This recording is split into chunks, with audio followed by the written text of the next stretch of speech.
Hello guys, what's up? Good morning sa inyo at happy Wednesday. May kukwento lang ako sa inyo guys kung nararanasan nyo to. Alam nyo guys, may nabili akong tinapay, pandesal, ganito. Alam mo naman dating pandesal, pag piso o 2 piso ay malalaki. Ito, 2 pesos na bili ko, isang piraso. Alam mo ba guys,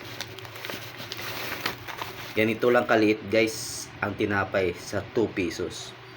Kaya dati ang 2 pesos mo 2 o 3 kagat. Ngayon ito guys, ang tinapay na nabili ko na 2 piso na pandesal, isang kagat lang. Tingnan nyo guys. Diba?